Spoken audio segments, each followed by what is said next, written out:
You must die.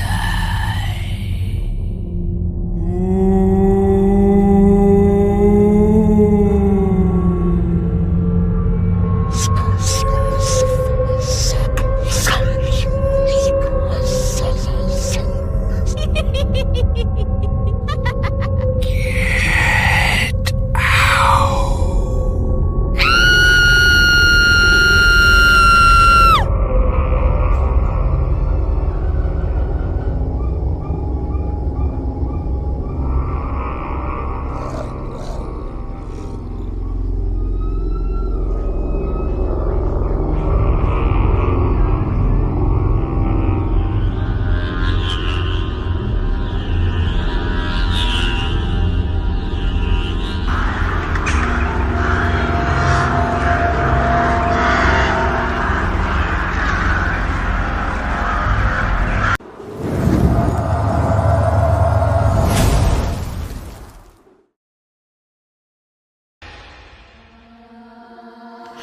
প্রিয় listeners, এই মুহূর্তে যে স্টোরিটি আমি আপনাদেরকে শেয়ার করতে যাচ্ছি, এই স্টোরিটি আমাকে দিয়েছে শিব্বির আহমেদ, যার বাড়ি সিলেট শহরে।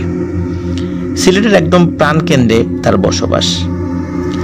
এই ঘটনাটি যেই এলাকাতে বহুল প্রচলিত, সেই এলাকাটি হচ্ছে সিলেট জেলার জকিগঞ্জ উপজেলার ফুলতুলি নামক স্থানে। আর এই ঘটনাটি যেখানে ঘটেছে সেটি আসামের গুয়াহাটিতে। আসামের গুয়াহাটিতে তৎকালীন একটি জমিদারের কর্মকাণ্ডকে কেন্দ্র করে ঘটনাটির সূত্রপাত হয়। ঘটনাটি ব্ল্যাক ম্যাজিক কেন্দ্রিক একটি ঘটনা। তো সরাসরি ঘটনাতে চলে যাচ্ছি। ঘটনাটির সময়কাল 1940 থেকে 45 সাল, এরকম একটি সময়। তখন কিন্তু এই সিলেট, সুনামগঞ্জ, হবিগঞ্জ, মৌলভীবাজার এই অঞ্চলগুলো কিন্তু আসলে মানে এর ভাগ হয়নি, বা এটা কিন্তু বাংলাদেশের সাথে ছিল না। তখন তো দেশ ভাগ হয়নি, এটি ওই আসামের মধ্যেই ছিল। 1947 সালে দেশ ভাগের সময় একটি গণভোট হয় এবং ওই গণভোটে সিলেট অঞ্চলটি পাকিস্তানের সাথে থেকে যাওয়ার পক্ষে রায় দেয়, যার ফলে সিলেট, মৌলভীবাজার, হবিগঞ্জ, সুনামগঞ্জ এটি পাকিস্তানের অংশ হয়। এবং পরবর্তীতে 1971 সালে মহান মুক্তিযুদ্ধের মাধ্যমে বাংলাদেশ স্বাধীনতা লাভ করলে এটি বাংলাদেশের অংশ হিসেবেই রয়ে যায়। তো আসামের গুয়াহাটিতে একজন জমিদার ছিলেন। এই জমিদার প্রতি বছর ঘোড়দৌড়ের আয়োজন করতেন। তার গ্রামের যে মানুষরা ছিল তারা অনেকেই ঘোড়া টোড়া পালতো। আর তৎকালীন সময় তো যোগাযোগ ব্যবস্থা ঘোড়া কেন্দ্রিক একটু বেশি হতো, কারণ তখনও তো সবার কাছে এরকম গাড়ি বা বাস এগুলো এরকম চালু হয়নি। এটি একটি উৎসবের মতো ছিল গ্রামে।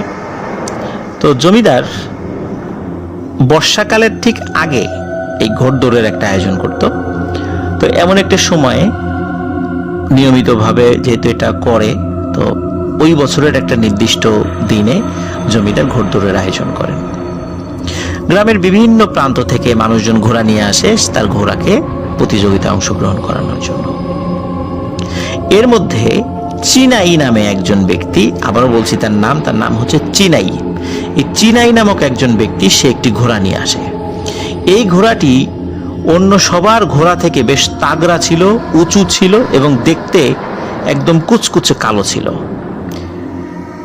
এই ঘোড়াটিকে দেখে জমিদারের খুব ভালো লেগে যায়। জমিদার চিনাইকে কাছে ডেকে ওই ঘোড়াটি জমিদারের কাছে বিক্রি করতে বলে। সকলের সামনে চিনাই জমিদারের এই প্রস্তাবটি না বলে দেয়।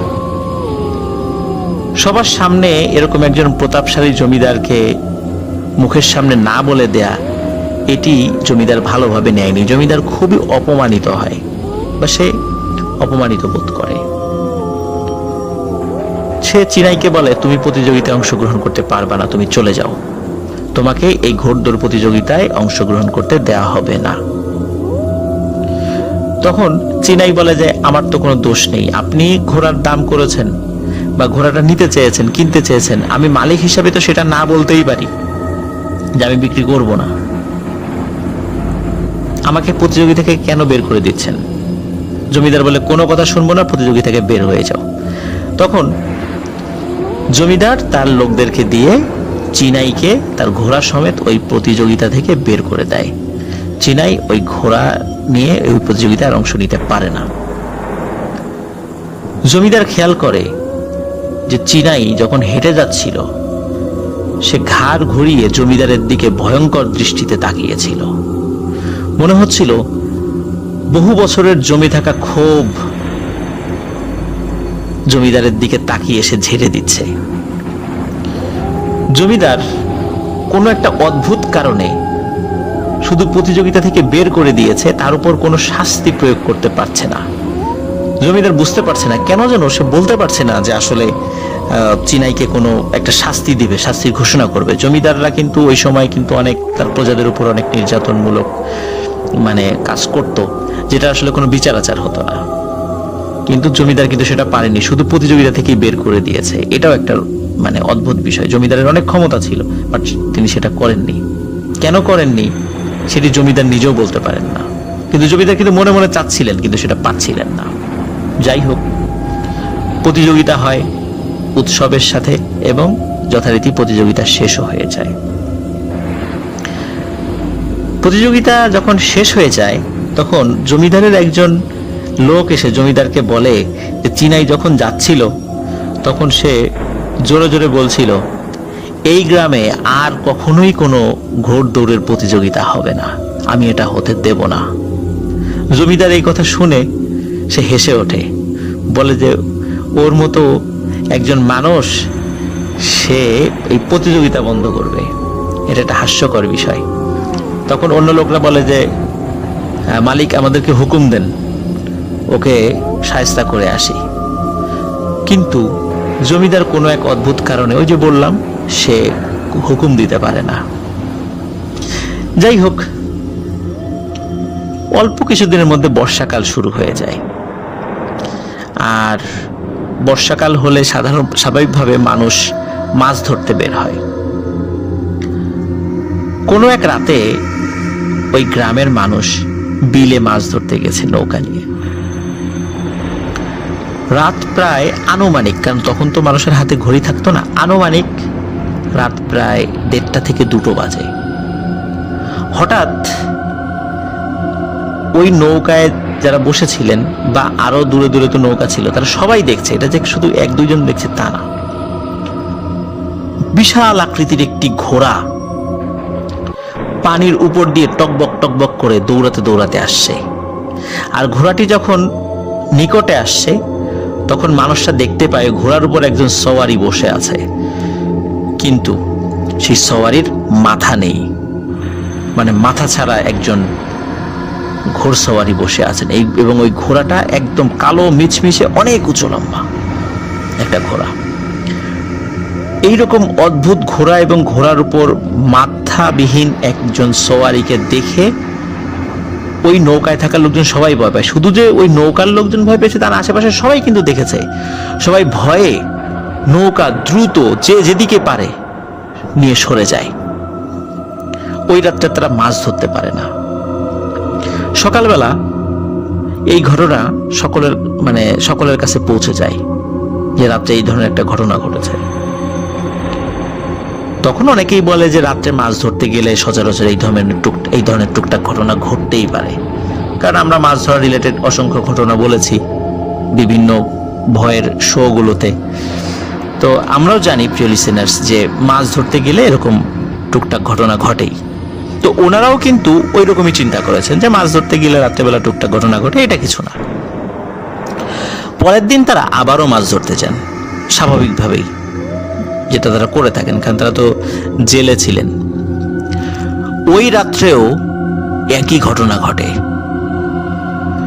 টকবক টকবক করে সেই ঘোড়াটি আসছে এবং ঘোড়ার উপর সেই মাথাবিহীন একজন সওয়ারি বসে আছে। এবারও নৌকা নিয়ে সবাই সেখান থেকে পলায়ন করে। পরের দিন যখন তারা আলোচনা করে যে তাহলে প্রথম দিন না হয় এরকম ঘটনা ঘটেছিল, আজকেও কেন ঘটল, তখন তারা বলে যে আমরা আরো একদিন দেখব যে কি হয়। তৃতীয় দিনও প্রিয় লিসেনার্স একই ঘটনা ঘটে। পরে এমন একটা অবস্থা হয়, তারা বিলে আর মাছ ধরতে পারছে না। মাছ ধরা তাদের পক্ষে অসম্ভব হয়ে দাঁড়ায়, কারণ তারা নৌকা নিয়ে বের হলেই এই মাথাবিহীন সওয়ারি ঘোড়ায় চেপে টকবক করে পানির উপর দিয়ে আসতে থাকে। তো তারা মাছ ধরা বন্ধ করে দেয়। মাছ ধরা যখন বন্ধ করেছে, বিলে তো এখন আর কেউ যাচ্ছে না রাতের বেলা। এখন শুরু হয় স্থলভাগে, মানে আগে তো বিলের মধ্যে হতো, এখন ডাঙাতে শুরু হয়, মানে স্থলভাগে শুরু হয়। গ্রামের মানুষ রাতের বেলা যদি বাসার থেকে বের হতো, তখন দূর থেকে ঘোড়ার খুরের আওয়াজ শোনা যেত, টকবক টকবক করে কে যেন আসছে। যখন কাছে আসতো তখন দেখতো সেই ভয়ানক কালো মিচমিচে উঁচু লম্বা ঘোড়া এবং তার পিঠের উপর বসে আছে মাথাবিহীন একজন সওয়ারি। গ্রামের মানুষ ভয়ে দৌড়ে পালাতো। রাতের বেলা গ্রামের মানুষ বের হলেই কেউ না কেউ এই ভয়ানক এই ঘোড়া এবং ঘোড়ার পিঠে বসে থাকা মাথাবিহীন সওয়ারিকে দেখত। গ্রামের মধ্যে একটা আতঙ্ক ছড়িয়ে যায় যে রাত্রেবেলা বের হওয়া যায় না, বিলে মাছ ধরতে যাওয়া যায় না। গ্রামবাসী এসে জমিদারের কাছে নালিশ জানায়। তো জমিদার এই বিষয়টি হেসেই উড়িয়ে দেয় যে এটাও কি আমাকে বিশ্বাস করতে হবে, আর এইটার জন্য কি পাইক পেয়াদা নিয়োগ করতে হবে? তোমরা এগুলো ভুল দেখছো, এই বিষয় নিয়ে আর আমার কাছে কখনো নালিশ করতে আসবে না। গ্রামবাসী হতাশ হয়ে ফিরে যায়। তাহলে কার কাছে যাবে, কি করবে? ওই রাত্রে ঘটে আরেকটি ভয়ানক ঘটনা। ওই রাত্রে জমিদার তার ঘরে শুয়েছিল। হঠাৎ জমিদার কিছু একটা শব্দ শোনে। ওই শব্দ শোনার পর জমিদারের ঘুম ভেঙে যায়। কিন্তু আমরা জানি যে প্রিয় লিসেনার্স, জমিদার বা ওই সময় জমিদার যে বাড়িগুলো, এটা কিন্তু বিশাল এরিয়া নিয়ে থাকতো, আর জমিদারদের ঘরগুলোও থাকতো অনেক বড়, মানে ঘরের উচ্চতা বলেন বা প্রসারতা বলেন, সব দিক থেকেই ঘরগুলো অনেক বড় থাকতো। জমিদারের ঘুম ভেঙে যায়। মোমের আলোতে জমিদার একটা ভয়ানক দৃশ্য দেখে। জমিদারের ঘরের মধ্যে ভয়ানক আকৃতির একটি ঘোড়া দাঁড়িয়ে আছে, আর ঘোড়ার পিঠে বসে আছে মাথাবিহীন একজন সওয়ারি, এবং ঘোড়ার চোখ দুটি লাল টকটকে ছিল। জমিদার এই দৃশ্য দেখে প্রচন্ড ভয় পান। উনি চিৎকার করে ওঠেন।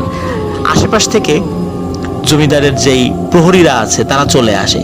প্রহরীরা চলে আসার সাথে সাথে সেখানে আর কাউকে দেখা যায় না। কিন্তু জমিদার এতটাই ভয় পেয়েছিলেন যে উনি খুব অসুস্থ হয়ে যান, এবং কয়েকদিনের মাথায় জমিদার মারা যান। জমিদার মারা গেলেও এই ভয়ানক ঘটনার কিন্তু শেষ হয় না। এই ঘটনা কিন্তু চলতে থাকে। রাতের বেলা কেউ বাসার থেকে বের হতে পারে না, বিলে মাছ ধরতে পারে না, এমনকি ঘরের মধ্যে শুয়ে থাকলেও সেই ঘোড়ার খুরের টকবক টকবক আওয়াজ গ্রামবাসী পেত, ঘোড়ার ডাকের আওয়াজ পেত। আর ঘোড়ার ডাক এটা স্বাভাবিক ছিল না, এটা বেশ ভয়ানক একটি ডাক ছিল। এখন কি করা যায়? এভাবে তো চলতে পারে না। তারপরও যেহেতু মাসের পর মাস পার হয়ে যাচ্ছিল, এইভাবেই তারা খুব কষ্টে দিনানিপাত করছিল। এর মধ্যে শীতকাল চলে আসে। ওই গ্রামে একটি ওয়াজ মাহফিলের আয়োজন করা হয়। ওই গ্রামে না, সরি, আমার বলতে ভুল হয়েছে, পার্শ্ববর্তী একটি গ্রামে। ওই গ্রামের অধিকাংশ মানুষ সনাতন ধর্মাবলম্বী ছিল।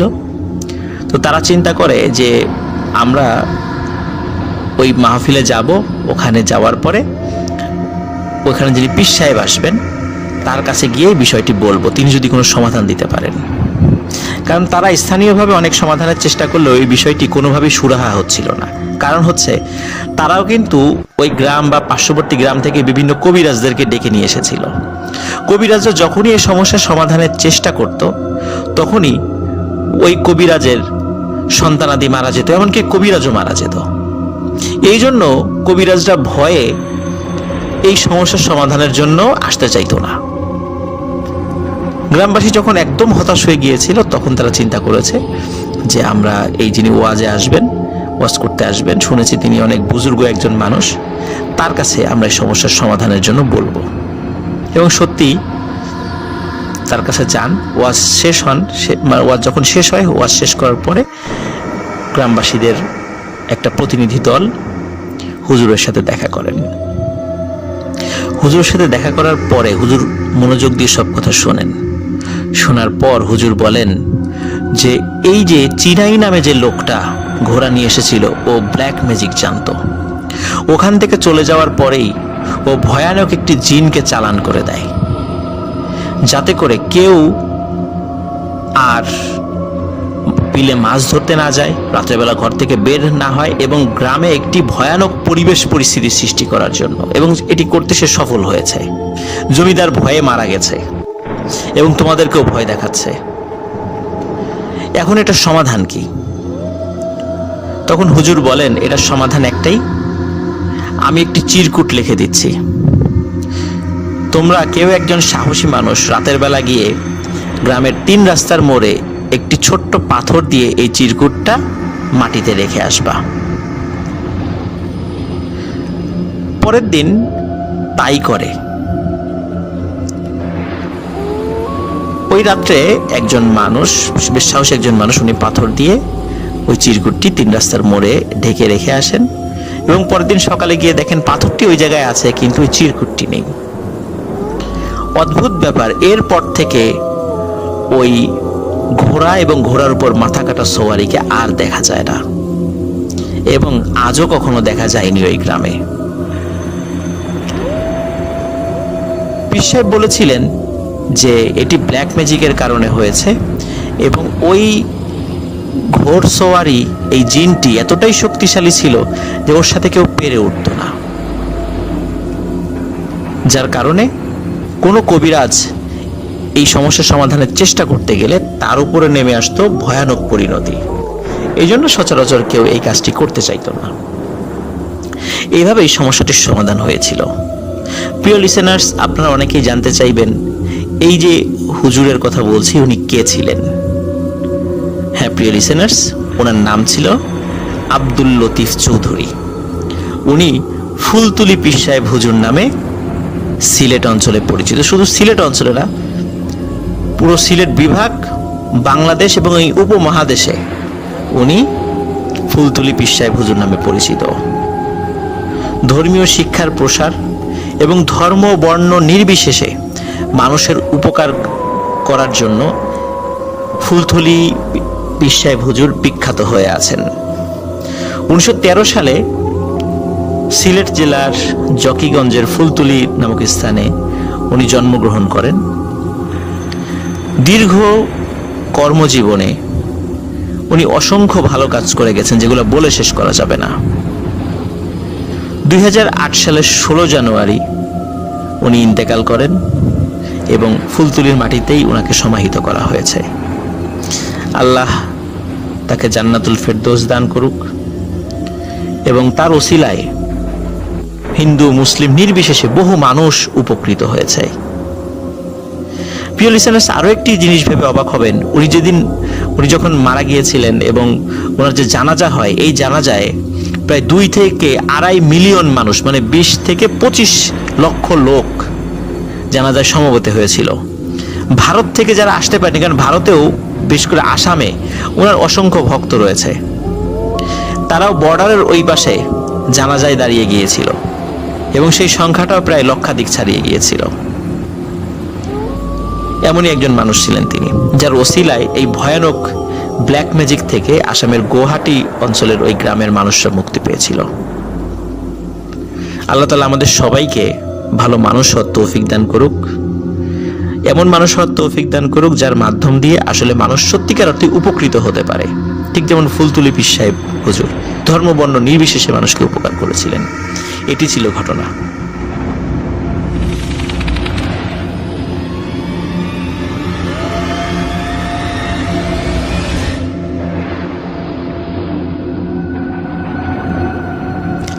প্রিয় লিসেনার্স, এই মুহূর্তে যে ঘটনাটি আমি আপনাদের সাথে শেয়ার করতে যাচ্ছি, এই ঘটনাটি মৌলভীবাজার জেলার শ্রীমঙ্গল উপজেলার কালীঘাট ইউনিয়নের মন্দির কেন্দ্রিক একটি ঘটনা। আর ঘটনাটি আমাকে দিয়েছেন শিব্বির আহমেদ। আমার সাথে যোগাযোগ করে যে তার কাছে একটি ঘটনা রয়েছে। তখন শিব্বির আহমেদ আমার কাছে ঘটনাটি পাঠায়। ঘটনাটি জানার পরে আমার কাছে খুবই অদ্ভুত লেগেছে, যার কারণে ঘটনাটি আমি আপনাদের সামনে উপস্থাপন করতে চাই। প্রিয় শ্রোতা, আমরা জানি যে শ্রীমঙ্গলে অনেক চা বাগান রয়েছে। চা বাগান, ছোট ছোট পাহাড়, টিলা, এগুলো কিন্তু রয়েছে। দিনের বেলা চা বাগানের সৌন্দর্য কিন্তু খুবই মনোরম, আর যদি চা বাগানের সাথে পাহাড় থাকে তাহলে তো কোনো কথাই নেই। কিন্তু রাতের বেলা কিন্তু খুবই শুনশান নীরবতা নেমে আসে চা বাগানে, খুবই ভয়ঙ্কর পরিবেশ সৃষ্টি হয়। কখনো আপনারা দেখেছেন কিনা আমি জানি না, কিন্তু আমি দেখেছি। প্রিয় লিসেনার্স, এই ঘটনাটি যার কাছ থেকে শিব্বির আহমেদ সংগ্রহ করেছেন তার নাম হচ্ছে রঞ্জন কর্মকার, যিনি এই কালীঘাট ইউনিয়নের একজন বাসিন্দা। তার বয়স 70 ছুঁই ছুঁই। এই ঘটনাটি তিনি তার বাবার কাছে শুনেছিলেন, তখন তার বাবাও ছোট ছিল। তখন সময় আনুমানিক 1920 সাল। ওই গ্রামে একটি মন্দির রয়েছে, যেটা এখনো রয়েছে। প্রতি বছর সেখানে পাঠা বলি দেয়া হতো। কোনো এক বছর গ্রামবাসীর আর্থিক অবস্থা খুবই শোচনীয় ছিল, এবং এতটাই শোচনীয় ছিল সবাই মিলে চাঁদা দিয়েও একটি পাঠা কেনার মতো অবস্থা সৃষ্টি হয়নি। যার ফলে পাঠা বাদ রেখে পূজার অন্যান্য উপকরণ তারা কেনে এবং মন্দিরের পুরোহিতকে দিয়ে পূজা অর্চনা শেষ করে যে যার বাড়িতে চলে যায়। ওই রাত্রে পুরোহিত একটি ভয়ানক স্বপ্ন দেখেন। তিনি দেখেন ভয়ানক উচ্চতার মানুষের আকৃতির কিছু একটা। আমাদের যেমন 2 চোখ রয়েছে, তার সেই 2 চোখ নেই। তার শুধু একটি চোখ, তাও সেটি কপালের উপরে, আর মাথায় কোনো চুল নেই। সারা শরীর ভর্তি লোম। সে এসে বলে, প্রতি বছর তোরা পাঠা বলি দিতি, এবছর তোরা দিলি না, তোদের পরিণতি ভালো হবে না। তখন পুরোহিত স্বপ্নের মধ্যেই বলে, এবছর গ্রামের মানুষের আর্থিক অবস্থা খুব খারাপ, এই জন্য তারা দিতে পারেনি, ইচ্ছা করে যে দেয়নি বিষয়টা এমন নয়। কিন্তু ওই ভয়ানক আকৃতির দানবটি সে কোনো কথাই শুনতে চায় না, বলে তোদের বিপদ হবে, ভয়ানক বিপদ। তখন পুরোহিত বলে, তোমার নাম কি? তখন ওই দানবটি বলে, আমার নাম লক্ষণাবন। তার নাম লক্ষণাবন বলার সাথে সাথে পুরোহিতের ঘুম ভেঙে যায়। পুরোহিত দরদর করে ঘামতে থাকে এবং চিন্তা করতে থাকে যে কি দেখলাম আমি, যা দেখলাম তা কি ঠিক দেখলাম? তিনি চিন্তা করেন যে না, আমি তো স্বপ্ন ঠিকই দেখেছি, কিন্তু এই বিষয়টি তো গ্রামবাসীকে জানানোর দরকার। কিন্তু তখন অনেক রাত ছিল, উনি খালি অপেক্ষা করছিলেন কখন সকাল হবে। সারা রাত উনি আর ঘুমাতে পারেননি। যখনই সকালের ভোরের আলো ফোটে, তখন তিনি তাড়াতাড়ি বের হয়ে যান ঘর থেকে এবং গ্রামবাসীকে ডেকে একত্র করেন এবং স্বপ্নের এই বিষয়টি গ্রামবাসীকে খুলে বলেন। তখন গ্রামবাসী চিন্তা করে যে তাহলে এটা তো আসলে আমাদের সামর্থ্যের বাইরে ছিল, এই জন্য করতে পারিনি, তাহলে একটা ক্ষমা প্রার্থনা করে আজকে রাত্রে আর একটা পূজা করব আমরা। পুরোহিত বলেন, হ্যাঁ, এই কাজটাই হতে পারে। তখন ওই রাত্রে ক্ষমা প্রার্থনা করে আরেকটি পূজার আয়োজন করা হয়। যখন পুজো শেষ করে সবাই যে যার বাড়িতে চলে যায়, পুরোহিতও তার বাড়িতে চলে যায়।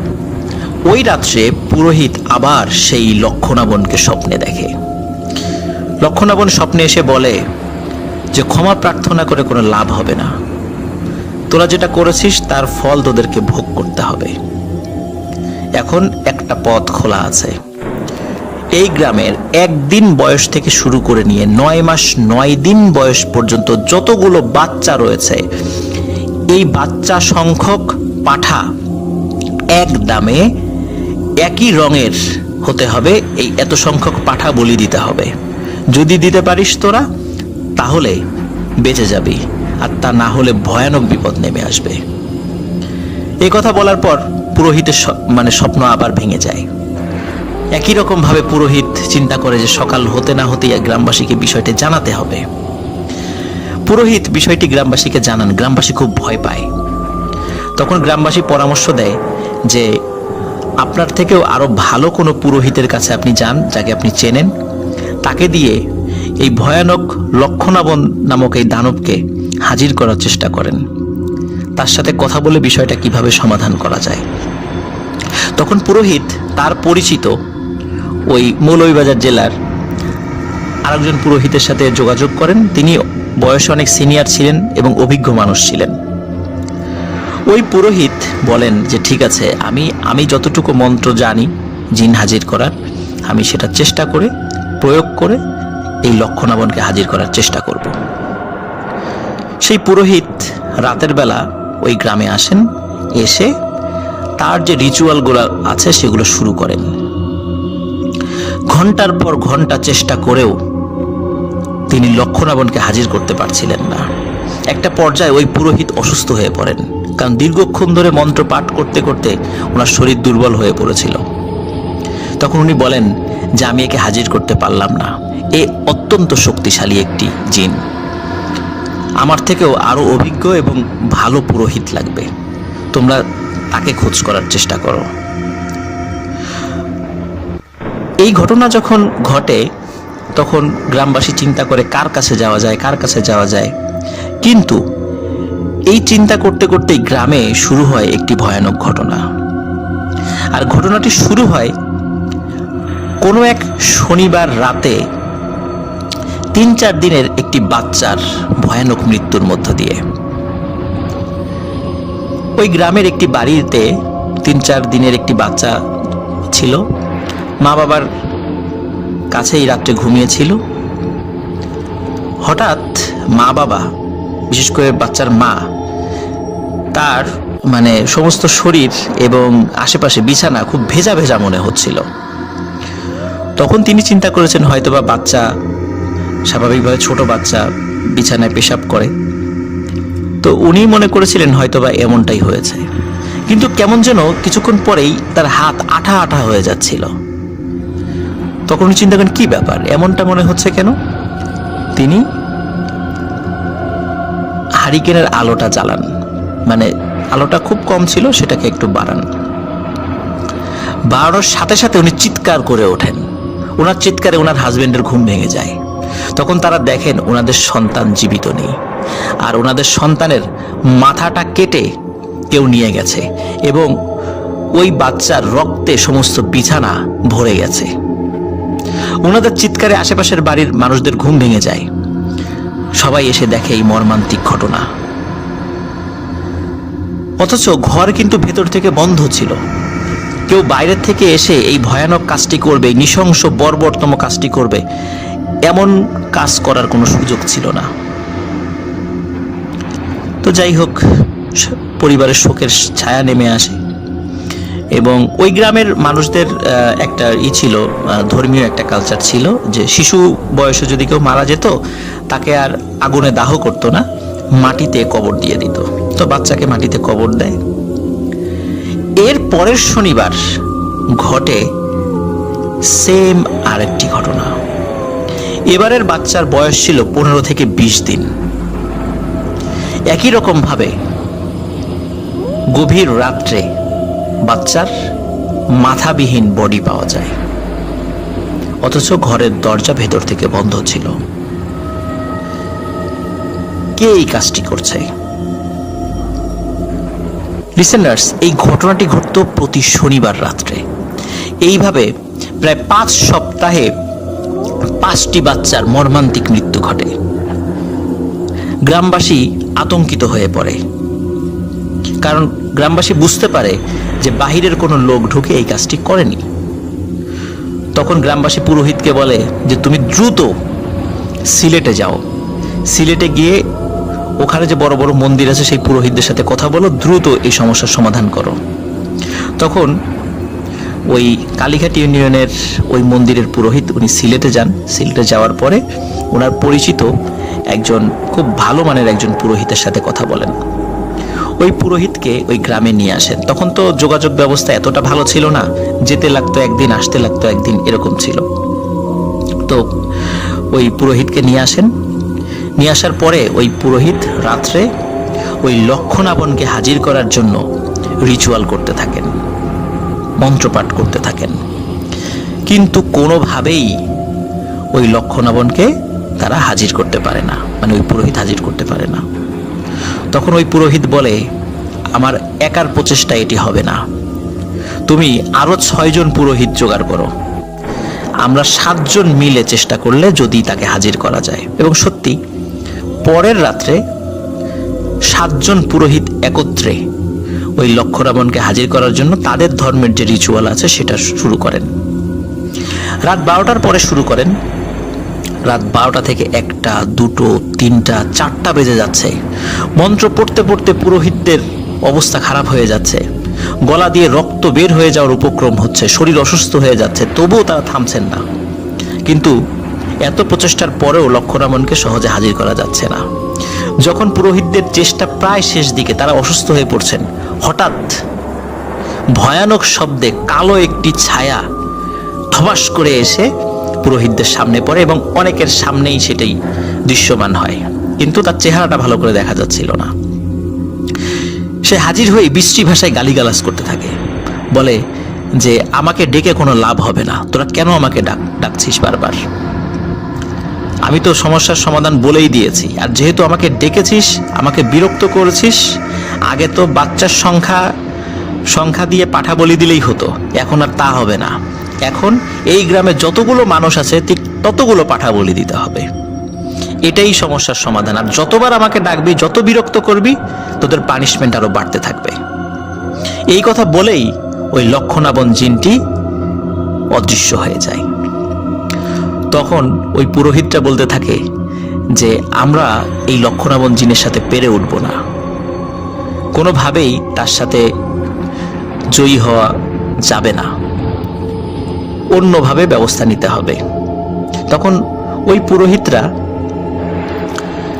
একটা পরামর্শ দেন, বিশেষ করে সিলেটের যিনি প্রধান পুরোহিত এসেছিলেন তিনি বলেন যে একটা পরিচিত মাজারের কথা বলেন, কিন্তু সেই মাজার যে কোনটি সেটি আসলে প্রিয় লিসেনার্স এটা জানতে পারিনি, কারণ এটা অনেক আগের কথা, তো সিলেটে তো অনেক মাজার রয়েছে। তো ওই পুরোহিতের সাথে একজন মাজারের খাদেমের অত্যন্ত ভালো সম্পর্ক ছিল। তারা ভিন্ন ধর্মের হওয়া সত্ত্বেও উভয়ের মধ্যে অত্যন্ত হৃদ্যতাপূর্ণ সম্পর্ক ছিল। তখন ওই পুরোহিত বলেন যে তুমি মাজারের ওই খাদেমের কাছে গিয়ে আমার কথা বলো, মানে ওই গ্রামের যে পুরোহিত আছে তাকে বলে আমার কথা বলো, তুমি আমার রেফারেন্স দিবা এবং বলবা এই এই ঘটনা আমি বলেছি, যে সমস্যা সমাধানের জন্য তিনি যেন চেষ্টা করেন। তখন গ্রামের মানুষ একটু ইতস্তত বোধ করেন, কারণ যেহেতু একটি মন্দির কেন্দ্রিক ঘটনা, একজন মাজারের মুসলিম খাদেম সেখানে আসবেন, কিন্তু তারা চিন্তা করেন যে আসলে যার দ্বারা উপকার হবে সে যে ধর্মেরই হোক না কেন, যেখানে আমাদের বাচ্চারা মারা যাচ্ছে, অনেক ক্ষয়ক্ষতি হচ্ছে, তো যার দ্বারা সৃষ্টিকর্তা উপকার করবেন তাকেই নিয়ে আসা হোক। গ্রামবাসী সবাই একমত হয়ে ওই গ্রামের যিনি পুরোহিত তাকে সিলেটে আবারও পাঠান। তখন ওই মাজারের খাদেমের সাথে গিয়ে তিনি দেখা করেন, সব ঘটনা খুলে বলেন। মাজারের খাদেম সব কথা শোনেন এবং তার বন্ধু ওই পুরোহিতের কথা শুনে বলেন যে হ্যাঁ, উনি তো খুবই ভালো মানুষ, সাদাসিধা মানুষ, উনি যেহেতু বলেছেন আমি অবশ্যই যাব, কিন্তু আমি একা যাব না, আমার সাথে আরো কয়েকজন কোরআনে হাফেজকে নিয়ে যাব এবং এর মধ্যে কয়েকটা বাচ্চা, মানে শিশু বলতে 10-12 বছর বয়সী কোরআনে হাফেজও থাকবে। ইনশাল্লাহ তোমাদের সমস্যার সমাধানের জন্য আমি সর্বাত্মক চেষ্টা করব। ওই খাদেম তার সাথে 4-5 জন কোরআনে হাফেজ এবং ওই পুরোহিতকে নিয়ে ওই গ্রামে আসেন। গ্রামে আসার পরে আগের পুরোহিতটা তো রাতের বেলা রিচুয়াল করছিলেন, কিন্তু এই মাজারের খাদেম উনি দিনের বেলায় এবং গ্রামবাসীর সকলের সামনে তিনি ওই হাফেজদেরকে দিয়ে কোরআন তেলাওয়াত শুরু করেন এবং তার যে কাজগুলো আছে সেটা করা শুরু করেন। এবারও কিন্তু প্রায় একই রকমের ঘটনা ঘটছে। অনেক চেষ্টা করার পরেও ওই লক্ষণাবনকে হাজির করা যাচ্ছে না, যেহেতু রাতের বেলা লক্ষ্মণাবন সশরীরে চলে আসতে পারত, দিনের বেলা সে তো সশরীরে আসতে পারছে না। অনেক চেষ্টা করার পরে হঠাৎ কোরআন তেলাওয়াতকারী একটি বাচ্চার উপরে সে ভর করে এবং ভর করার সাথে সাথে আগের মতোই বিশ্রী ভাষায় গালিগালাজ করে ওঠে, বলে ওঠে যে আমাকে এইভাবে বারবার ডেকে কোনো লাভ হবে না, সেটা আমি আগেই বলে দিয়েছি, আর সমস্যার সমাধানও বলে দিয়েছি, সুতরাং এইটার আর কোনো চেঞ্জ হবে না। গ্রামের যতগুলো মানুষ আছে ঠিক তত সংখ্যক পাঠা বলি দিতে হবে। তখন ওই খাদেম সাহেব তিনি বলেন যে তুমি যতই শক্তিশালী হও না কেন, মানুষের থেকে তুমি শক্তিশালী নও। এই কথা বলতে না বলতেই ওই খাদেম সাহেব উনি দোয়া কালাম পড়ে সাথে সাথে ওই বাচ্চা যেটা পোজেসড হয়েছিল, যিনি কোরআন তেলাওয়াত করছিলেন, তার ঘাট থেকে ওই লক্ষ্মণাবনকে বোতলে বন্দি করে ফেলেন। বোতলে বন্দি করার পরে লক্ষ্মণাবনকে বলেন যে তোমাকে তো বন্দি করে ফেলেছি, তুমি তো আর গ্রামবাসীর কোনো ক্ষতি করতে পারবা না। লক্ষ্মণাবন ওই বোতলের মধ্যে থেকেই হো হো করে হেসে ওঠে এবং হেসে উঠে বলে যে আমাকে আটকালে কি হবে, আরো যে লক্ষ লক্ষ লক্ষ্মণাবন রয়েছে তাদেরকে আটকাতে পারবা তোমরা? নিশ্চয়ই পারবা না, তারা তো ঠিকই ক্ষতি করবে। এই কথা শোনার পরে খাদেম সাহেব বেশ দ্বিধাগ্রস্ত হয়ে পড়ে যে আসলেই তো তাই, কারণ একে আটকানোর পরে বা একে ক্ষতি করার পরে আরো তো অনেকে এসে গ্রামে আক্রমণ করতে পারে, তাতে হিতে বিপরীত হতে পারে। তখন উনি লক্ষ্মণাবনকে প্রথমে ভয় ভীতি দেখান। কিছু সময় পরে লক্ষ্মণাবন বেশ নরম আচরণ শুরু করে। এটা কিন্তু মানে ওই বোতলের মধ্যে যখন সে ছিল, আশেপাশের মানুষ তারা কিছু শব্দ শুনতে পাচ্ছিল, খুব স্পষ্ট শব্দ ছিল না, কিন্তু খাদেম সাহেব উনি স্পষ্টভাবে ওই লক্ষ্মণাবনকে বোতলের মধ্যে বন্দি করার পরে ওই বোতলের মধ্যে থেকে তার সাথে কথা বলার শব্দ শুনতে পাচ্ছিলেন। লক্ষ্মণাবন বলে ওরা যদি একটা পাঠা বলি দিত তাহলে আজকে অবস্থা হতো না। তখন ওই গ্রামবাসী তরফ থেকে ওই খাদেম সাহেব বলেন ওরা অত্যন্ত গরিব মানুষ, ওরা সর্বোচ্চ চেষ্টা করেছে, ওরা তো ইচ্ছা করে এই কাজটি করেছে, বিষয়টা এমন নয়, তারপরও তুমি কেন ওদেরকে শাস্তি দিচ্ছ? তুমি এতগুলো বাচ্চাকে হত্যা করেছ, এই কাজটি কি ভালো হয়েছে? তখন লক্ষ্মণাবন কোনো কথা বলে না। তখন খাদেম সাহেব বলেন যে এবারের মতো এদেরকে ক্ষমা করে দাও, এবছরে আর কোনো পাঠা বলি হবে না, সামনের থেকে ওরা সর্বোচ্চ চেষ্টা করবে পাঠা বলি দেওয়ার জন্য, যদি কখনো না পারে তাদেরকে ক্ষতি করো না। এই বিষয়টিতে লক্ষ্মণাবন ঘোর আপত্তি জানায়, বলে না এটা হবে না, এই বছরের মতো ক্ষমা করে দিতে পারি, কিন্তু প্রতি বছর পাঠা বলি দিতেই হবে, এটা কোনোভাবেই সম্ভব না, যে ইচ্ছা যদি কখনো সামর্থ্য না হয় দেবে না, কখনো সামর্থ্য হলে দেবে, এটা সম্ভব নয়। অবশেষে গ্রামবাসী তারা দূর থেকে শুনছিল কিছু কিছু বিষয়, মানে হালকা হালকা শব্দ শুনছিল, আর পুরোহিত পাশেই ছিল।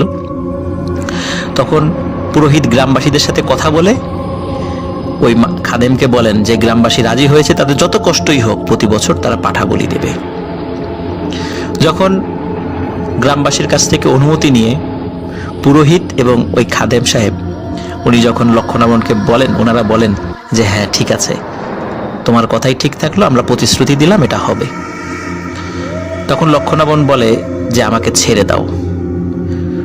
খাদেম সাহেব উনি চিন্তা করেন যে একে ছেড়ে দিব, ছেড়ে দিলে যদি আবার সমস্যা হয়, কিন্তু খাদেম সাহেব এবং গ্রামবাসী বুঝতে পারেন যে আশেপাশের পরিবেশ আস্তে আস্তে ভয়ানক হয়ে উঠছে, গাছগুলো নড়াচড়া করা শুরু করে দিয়েছে, অথচ মানে কোনো বাতাস নেই। তখন বুঝতে পারেন যে লক্ষ্মণাবনকে মুক্ত করার জন্য আরো অসংখ্য ভয়ানক জিন চারদিকে চলে এসেছে। তখন লক্ষ্মণাবনকে বলে যে ঠিক আছে, তোমাকে ছেড়ে দিচ্ছি, আর কারো কোনো ক্ষতি করো না, তোমার কথা অনুযায়ী প্রতি বছর এখানে পাঠার বলি হবে। লক্ষ্মণাবনকে মুক্ত করে দেন তারা। গ্রামবাসী মাজারের খাদেম এবং পুরোহিতকে অনেক শ্রদ্ধা নিবেদন করেন যে আপনাদের কারণে আজকে সৃষ্টিকর্তা এই বিপদ থেকে আমাদেরকে রক্ষা করলেন। এরপর থেকে প্রতি বছর এখনো কালীঘাট ইউনিয়নের ওই মন্দিরে একটি পাঠা বলি দেওয়ার প্রচলন রয়েছে, যেটা এখনো চলছে। প্রিয় লিসেনার্স, এখানে একটি বিষয় আমি আপনাদেরকে বলি সেটি হচ্ছে এই ঘটনার মধ্যে কিন্তু সাম্প্রদায়িক সম্প্রীতির একটি অনন্য নজির আমরা দেখতে পাই। আসলে কে কোন ধর্মের সেটি বড় বিষয় নয়, কার দ্বারা উপকার পাচ্ছে মানুষ সেটি বড় বিষয়। এখানে একটি বিষয়ে আমি আমার নিজের একটা বিষয় বলি। আমাদের পরিবারের একজন সদস্যকে, আমার সম্পর্কে আমার বোন হয়, তাকে আরেকজন আত্মীয়, সেও মহিলা, ব্ল্যাক ম্যাজিক করেছিল।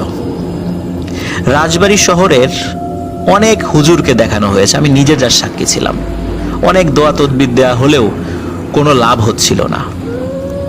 শেষ পর্যন্ত রাজবাড়ী জেলার কালুখালী উপজেলার একদম প্রত্যন্ত একটা গ্রামে, আমি নিজে সেখানে গিয়েছি, একজন ভদ্র মহিলা, উনি হিন্দু ধর্মাবলম্বী, তার কাছে যাওয়ার পরে টানা কয়েক মাস চিকিৎসার পরে আমার আত্মীয় সেই বোন সুস্থ হয়েছিলেন। এজন্য আসলে আল্লাহ কার দ্বারা কাকে উপকার করবেন, ক্ষমা করবেন, সে কোন ধর্মের, এটা আমরা কেউ বলতে পারি না। ধর্মের বিচারে আসলে উপকার হয় না, এটা কিন্তু আমাদের মাথায় রাখতে হবে। এই গল্পের শিক্ষণীয় বিষয় কিন্তু এটাই। আপনারা যদি এই গল্পের সত্যতা বা এই ঘটনার সত্যতা যাচাই করতে চান, আপনারা মৌলভীবাজার জেলার শ্রীমঙ্গল উপজেলার কালীঘাট ইউনিয়নে গিয়ে যে কারো কাছে যদি বিষয়টি বলেন, তাহলে আপনাদেরকে সেই মন্দিরটি দেখিয়ে দেবে। কিন্তু সঙ্গত কারণে আমি মন্দিরটির নাম বলছি না। আপনারা কেউ যদি এই ঘটনার সত্যতা যাচাই করতে চান, অবশ্যই পারবেন। প্রিয় লিসেনার্স, এটি ছিল ঘটনা। প্রিয় লিসেনার্স, আশা করি আমাদের ঘটনা আপনাদের ভালো লেগেছে। ঘটনা ভালো লাগলে লাইক, কমেন্ট ও শেয়ার করে আমাদের সাথে থাকুন। পরবর্তী ঘটনা শোনার আমন্ত্রণ জানিয়ে আজকের মতো এখানে